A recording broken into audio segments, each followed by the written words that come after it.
Good morning everyone. तो आपके chapter third के बारे में आज अपन बात करेंगे। आपके एसएसटी लेक्चर चैप्टर थर्ड का पार्ट फर्स्ट है। ठीक है, थोड़ा सा लेसन बड़ा है तो हो सकता है मे बी इसके 1 या 2 3 पार्ट आ जाए।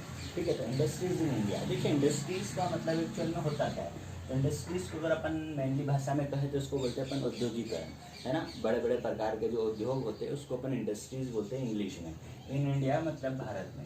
तो देखिए, अब इंडस्ट्रीज की अगर भारत के अंदर बात की जाए, है ना, तो ये क्यों ज़रूरी है, इनके क्या क्या बेनिफिट्स हैं, इंडस्ट्रीज का जो है निर्माण क्यों किया जाता है और इनसे हमें क्या फ़ायदे होते हैं। ठीक है, तो उन सारी चीज़ों के बारे में हम मेनली यहाँ पर बात करने वाले हैं। ठीक है, मैंने कुछ चीज़ें पहले से मेंशन कर दी ताकि आपको टाइम ज़्यादा वेस्ट ना हो। तो आप फटाफट अपन लेसन स्टार्ट करते हैं। To fulfil of his needs of man and yet certain of the goods and the nature direct of the certain things are produced him by the nature help, while some other things that he or she manufactures makes using the natural resources। देखिए, अब इन्होंने क्या बताया है कि कुछ चीज़ें तो जो है वो प्रकृति हमारी मदद कर देती है प्रदान करने में, है ना, और कुछ जो चीज़ें हैं वो हम खुद हमारे हिसाब से उसको क्या करते हैं, मैन्युफैक्चर करते हैं। मतलब उस चीज़ को हम बनाते हैं और बनाने के बाद हम क्या करते हैं, उसको हम अपने इस्तेमाल में लेते हैं। The work of making of manufacturing things it is called industry. तो जो चीज़ों को बनाना और उसका निर्माण करना, इसी को हम क्या कहते हैं, इंडस्ट्रीज कहते हैं, औद्योगिकरण कहते हैं।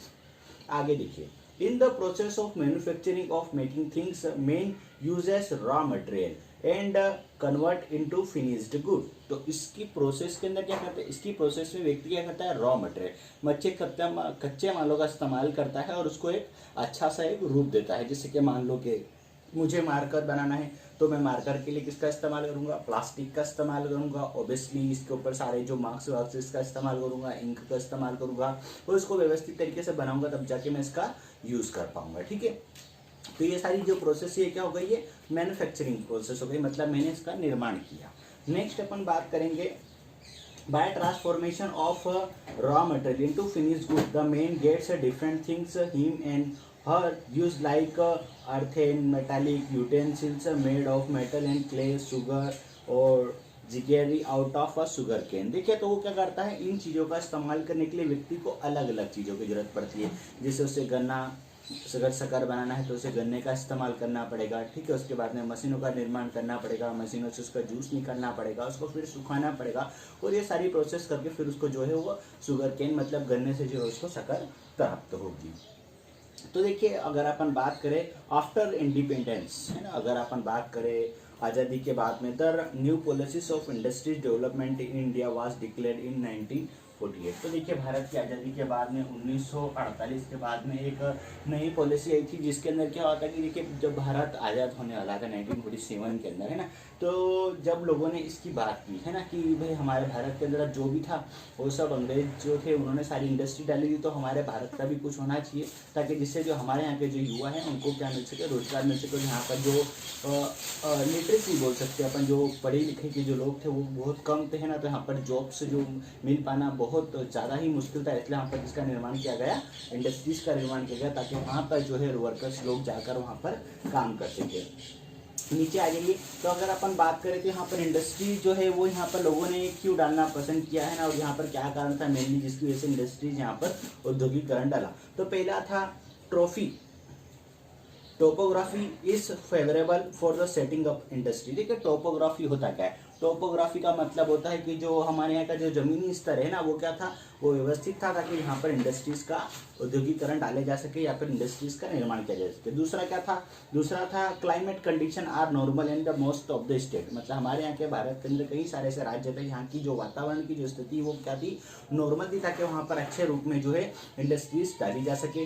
Cheap labour is available in the country. ठीक है, सबसे जो मेन चीज़ होती है इंडस्ट्रीज वहाँ पर डाली जाती है जहाँ पर चीप लेबर, चीप का मतलब होता है सस्ते, जहाँ पर जो कार्य करने वाले जो लोग हैं वो कम दामों में आपको आसानी से मिल जाए। अभी भी देखा जाए तो भारत के अंदर 200-300 रुपये में आपको जो है मजदूर आसानी से अवेलेबल हो जाता है। लेकिन इवन अगर अपन बात करें बड़ी कंट्रीज़ की, जापान हुआ, अमेरिका हुआ, है ना, या रूस हुआ, या ऐसी प्लेसेस की, तो वहाँ पर क्या होता है, लेबर तो थोड़ा सा महंगा होता है। तो वो क्या करते हैं, वो ऐसी प्लेसेस पे इंडस्ट्रीज डालते हैं जहाँ पर उनको लेबर सस्ता मिले, मतलब काम करने वाले मजदूर जो है वो कम कीमतों में मिले। नेक्स्ट होता है adequate the raw material is available for mineral and agro forest based industry. तो देखिए यहाँ पर सबसे मेन चीज़ क्या है, रॉ मटेरियल। हमारे भारत के अंदर रॉ मटेरियल की कोई कमी नहीं, बहुत सारा जंगल है और वहाँ पर आपको एग्रीकल्चर बेस्ड, फॉरेस्ट बेस्ड, मतलब जो भी चीज़ें आपको व्यवस्थित रूप में चाहिए वो आपको मिल जाती है। एक ये भी रीज़न था इंडस्ट्रीज यहाँ पर औद्योगिकरण डलने का। Good network of transportation and facilities available, ये भी सबसे ज़्यादा जरूरी है कि अगर आपके पास में ट्रांसपोर्टेशन फैसिलिटीज़ नहीं होगी, मतलब आपके पास में यातायात का साधन नहीं होगा, तो आप एक स्थान से दूसरे स्थान चीज़ों को कैसे पहुंचेंगे। ठीक है, तो ये हमारे यहाँ पर अवेलेबल है, जिसकी वजह से यहाँ पर इंडस्ट्रीज का निर्माण हुआ। Due to dense population and wide market is available. Dense population मतलब पर्याप्त मात्रा में यहाँ पर काफी सारे लोग हैं जो उस प्रोडक्ट को खरीद सकते हैं, है ना। और वाइड मार्केट, वाइड का मतलब चौड़ा, मतलब एक बहुत बड़े रूप के अंदर यहाँ पर क्या एक मार्केट अवेलेबल है जिसके ऊपर आप यहाँ पर चीजों को बेचकर सेलिंग कर सकते हैं। नेक्स्ट अगर अपन बात करें types of industries in India, है ना, कि भारत के अंदर जो औद्योगिकरण है वो कितने प्रकार के। तो देखिए इधर यहाँ पर कुछ टाइप्स मैंने यहाँ पर डिस्क्राइब कर दी है पहले से, मैं आपको फटाफट उनको एक्सप्लेन कर देता हूँ। देखिए अकॉर्डिंग टू क्राइटेरियर ऑफ ओनरशिप, क्राइटेरियर का मतलब होता है एक मापदंड की बात की जाए, ओनरशिप का मतलब होता है अगर आपके हाथ में किसी चीज का मतलब मालिक होना, है ना। तो industries can be categorise in the 4 types, है ना। अगर बात की जाए ओनरशिप की तो इंडस्ट्रीज को जो है वो 4 अलग अलग भागों के अंदर बांटा जा सकता है। तो देखिए मेनली जो होता है वो अगर अपन बात करें तो होता है ओनरशिप, यूटिलिटी, साइज, है ना, फिनिश्ड गुड और रॉ मटेरियल। तो ये सब क्या है, ये उसके टाइप्स है। अब इसके टाइप्स के अंदर भी कुछ टाइप्स है जिनके बारे में अभी आपको डिस्क्राइब करूंगा। तो पहले बात की जाए ओनरशिप की, तो ओनरशिप में, ओनरशिप का मतलब था मालिक होना।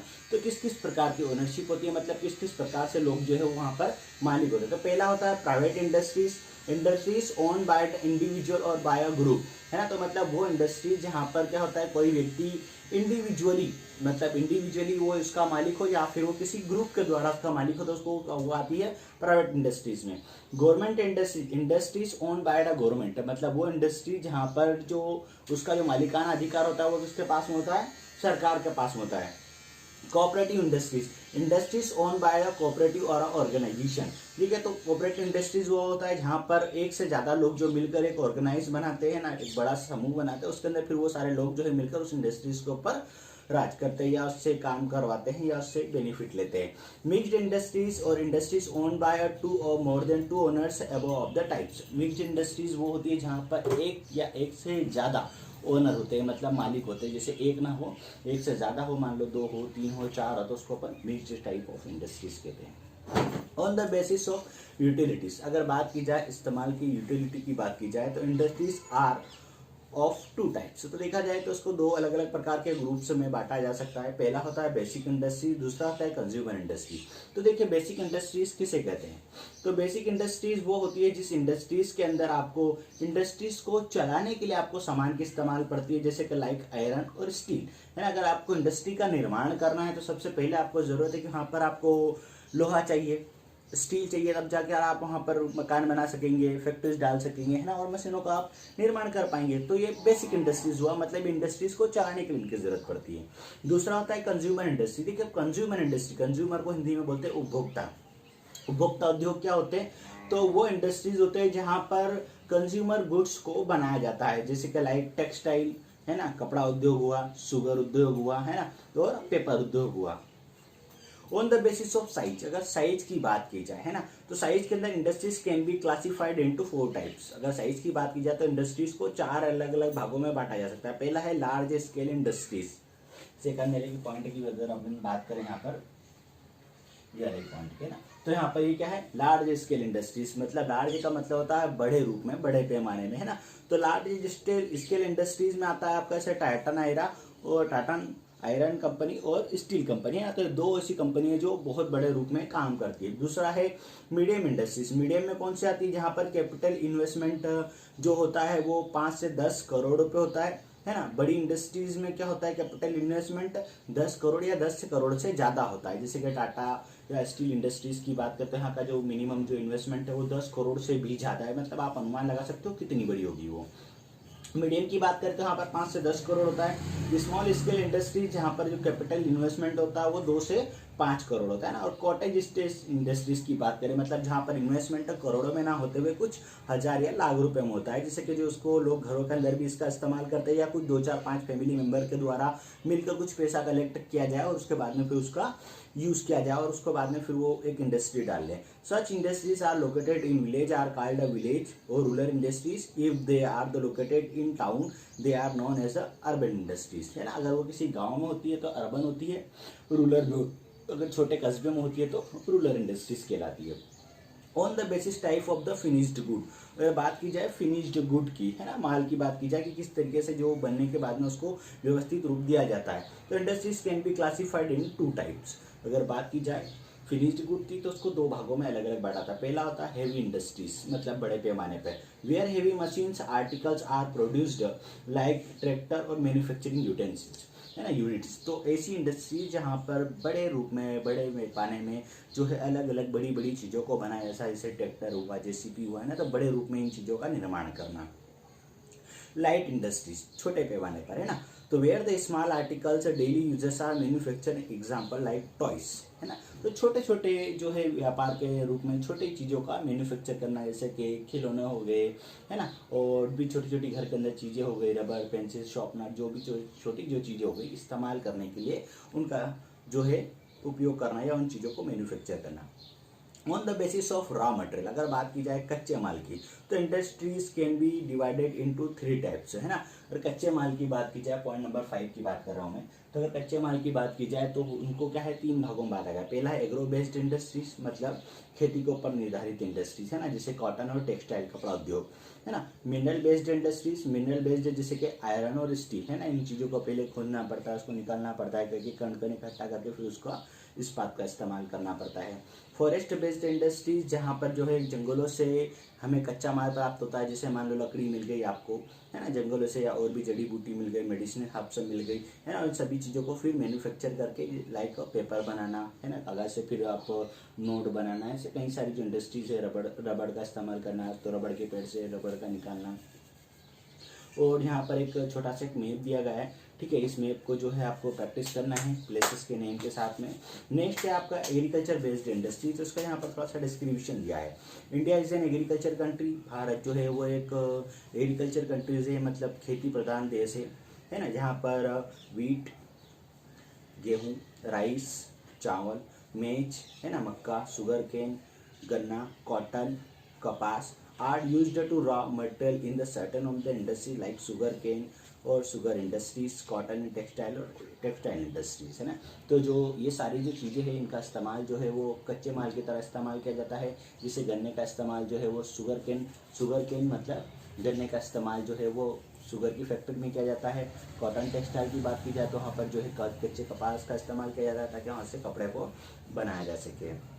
The cost enhancement of agriculture produce, देखिए अब कॉस्ट इन्हेंसमेंट ये सबसे ज़्यादा जो है वो बोल सकते हैं कि मेनली जो है आपके एग्रीकल्चर के अंदर आता है ना, कि इसके क्या बेनिफिट्स है और कॉस्ट इन्हेंसमेंट किया क्यों जाता है। मतलब कॉस्ट इन्हेंसमेंट का मतलब होता है कीमतों को बढ़ाना है। अब देखिए कीमतें जो है वो किस तरीके से बढ़ाई जाती है। लाइक वाइज अगर मैं आपको एग्जाम्पल दूँ की कीमतों को किस तरीके से बढ़ाया जा सकता है ना, तो जैसे मान लीजिए कि अगर मेरे हाथ में अभी ये फ़ोन है ना, अगर नॉर्मल रूप में देखा जाए तो ये किसका बना हुआ है, प्लास्टिक का बना है ना। नॉर्मल अगर इसका वेट और साइज़ की बात की जाए, है ना, तो मान लो कि ये 200 या 250 ग्राम, अगर 200 या 250 ग्राम अगर आप प्लास्टिक और अदर मटेरियल जो इसमें यूज़ किया गया है ना, अगर उसको आप नॉर्मल रॉ मटेरियल की तरह खरीदने जाएंगे तो उसकी इतनी कीमत नहीं होगी ना। लेकिन इसको फिनिश्ड गुड बनाने के बाद में, इसको व्यवस्थित रूप देने के बाद में, इसके फंक्शन से सब कुछ इंस्टॉल करने के बाद में, इसकी जो कीमतें हैं, इसका जो प्राइस है एक्चुअल में वो क्या हो जाता है, बहुत ज़्यादा बढ़ जाता है। तो इसी को बोलते हैं कॉस्ट इन्वेस्टमेंट, मतलब उस चीज़ की कीमत को बढ़ाना, उसके अंदर मैन्युफैक्चरिंग करके या कुछ नया चीज़ इसमें ऐड करके। बेनिफिट्स ऑफ कॉस्ट इन्वेस्टमेंट, देखिए इसके क्या फ़ायदे होते हैं कि अगर आप कीमतों को बढ़ाते हैं तो इससे क्या बेनिफिट होता है। टू अर्न मोर इनकम, तो देखिए अब इसमें कल्टीवेटर जो होता है, मतलब जो भी व्यक्ति जो चीज़ों को उगाता है उसको क्या मिलता है, इससे उससे ज़्यादा इसको बेनिफिट मिलता है, उससे ज़्यादा इसको फ़ायदा मिलता है। अगर अपन बात करें जैसे कि यहाँ पर कुछ चीज़ें दी गई है, जैसे कि मान लो कि पोटैटो की बात की है, मान लो आलू की कीमत की अगर अपन बात करें कि भाई आलू जो है मार्केट में 10 रुपये किलो मिल रहा है ना, वहीं पर अगर अपन बात करें कि 50 ग्राम जो चिप्स है ना उसका जो एक पैकेट आता है वो सिर्फ 5 रुपये में मिलता है। तो आप बात करेंगे कि 10 रुपये किलो के अंदर भाई 1000 ग्राम जो है आलू आता है ना। उसी की अगर अपन बात करें कि ये 10 रुपये में हमें इतना सारा जो आलू मिल रहा है ना, लेकिन वहीं पर अपन बात करें कि सिर्फ 50 ग्राम चिप्स की हमें कीमत जो है वो 5 रुपये देना पड़ेगी। तो इसको बोलते हैं कॉस्ट इन्वेस्टमेंट, मतलब कीमतों को बढ़ाना। कैसे कीमतों को बढ़ाना?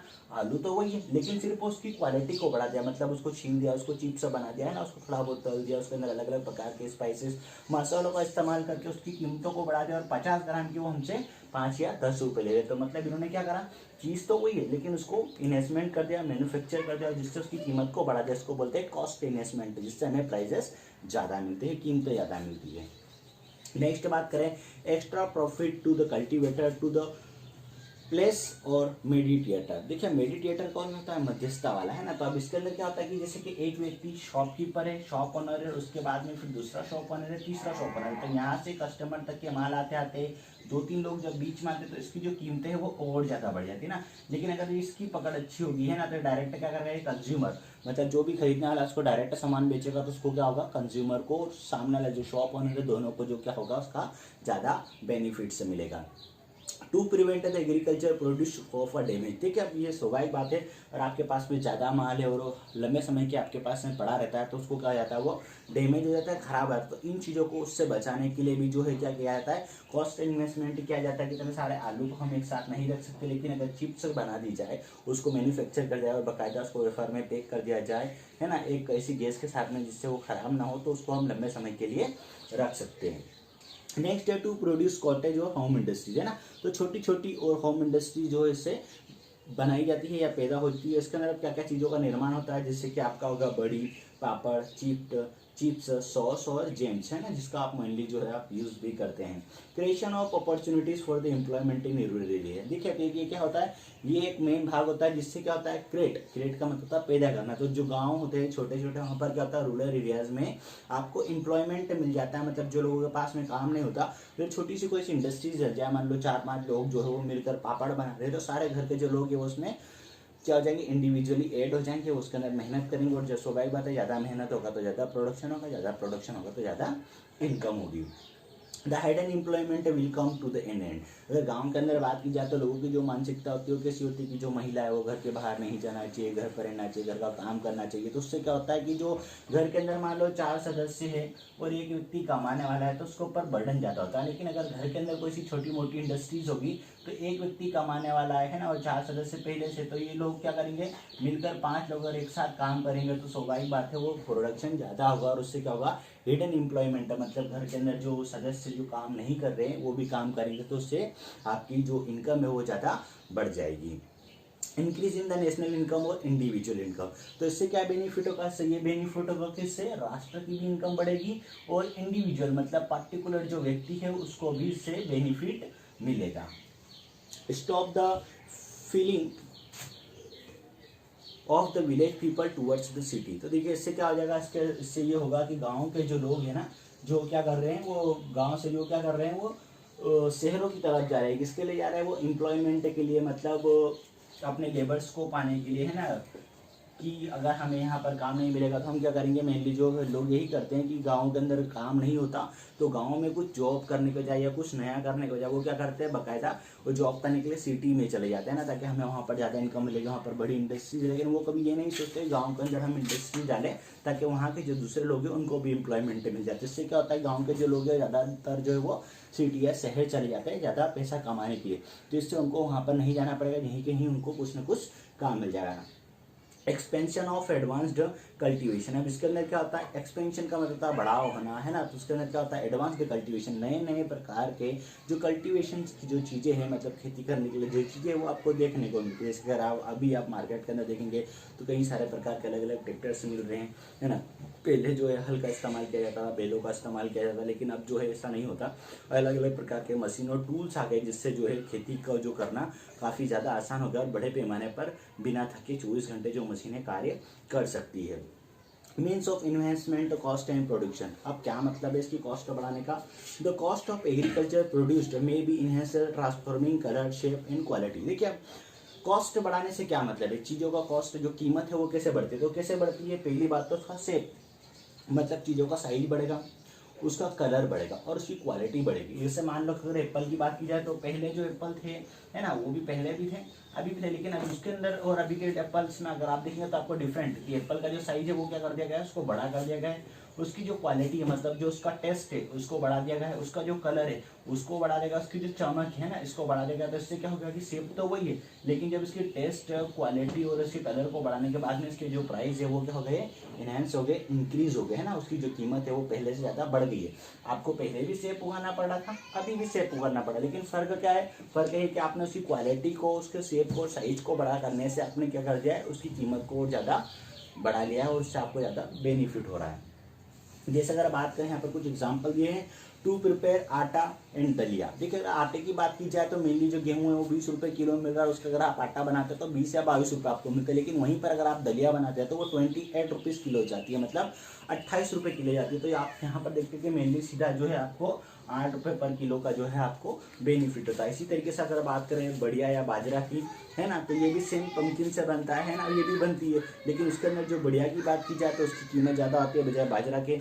पापड़ की बात की जाए तो अगर नॉर्मल आप दालें खरीदते हैं, जैसे कि चावल ले लिया, है ना, या और अलग अलग प्रकार की जो दालें हैं उनका अगर आप यूज़ करके जो है अगर आप पापड़ का निर्माण करते हैं ना, तो अगर आप देखेंगे कि मक्का है तो नॉर्मली अगर उसका जो कीमत है वो 1 रुपये, मतलब 1 किलो की मान लो कि भाई 20 रुपये या 5 रुपये या 10 रुपये जो भी कीमत है ना, अगर उसकी बात की जाए तो 1 किलो का मान लो 15 रुपये कीमत है ना। वहीं पर अगर 1 किलो का अपन 10 या 15 रुपये अगर आप पैकेट देखेंगे तो उसमें 100 या 200 ग्राम आपको मिलता है। तो ये क्या करता है, उसके प्राइजेस को इंक्रीज कर देता है।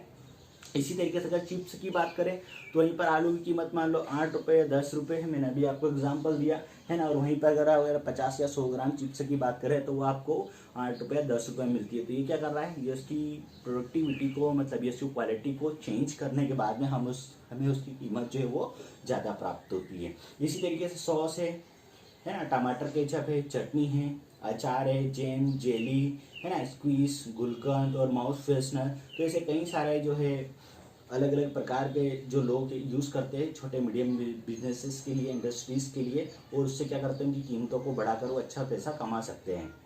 बटर चीज़ है, घी है, टोफू है ना, वर्मी सेल है, मतलब सेवैयाँ हैं, और investment cost by the drawing process, है ना। तो कुछ जो चीज़ें होती हैं जिसके अंदर क्या करता है, ये तो क्या हो गई कि ऐसी चीज़ हो गई जिसके अंदर वो उसका कुछ न कुछ फेर बदल करके, जैसे आलू की चिप्स बना दिया, आटे का दलिया बना दिया, इस तरीके से उसमें जो है उसकी कीमतों को बढ़ा दिया। लेकिन अब क्या होती है ड्राइंग प्रोसेस का मतलब होता है चीज़ों को सुखा कर पैसा बढ़ाना, है ना। तो अब सुखा कर कैसा पैसा बढ़ाया जा सकता है, जैसे कि मान लो कि ग्रीन लीव्स, कुछ जो हरी पत्ती वाली चीज़ें होती है, जैसे कि मान लो ग्रीन मेथी की बात की जाए, है ना, तो ग्रीन मेथी को सुखाकर वो कसूरी बना लेते हैं, है ना। आम को सुखाकर आमचूर बनाया जाता है, या आंवले को सुखाकर आंवले का पाउडर बनाया जाता है। ऐसे कई सारी जो प्रोसेस है, जैसे कि हरी मिर्ची है उसको सुखाकर लाल कर दी जाती है, उसको फिर पाउडर बनाकर फिर उसको पैकिंग करके बेचा जाता है। तो चीज़ वही है, लेकिन उसकी प्रोसेस को थोड़ा सा चेंज करके उसके अंदर क्या कर दिया जाता है, उसकी कीमतों को बढ़ा लिया जाता है, उससे अच्छा पैसा या बेनिफिट ले लिया जाता है। Suggestion for the enhancing cost of the agriculture product. देखिए तब क्या किस तरीके से जो है एग्रीकल्चर प्रोडक्शन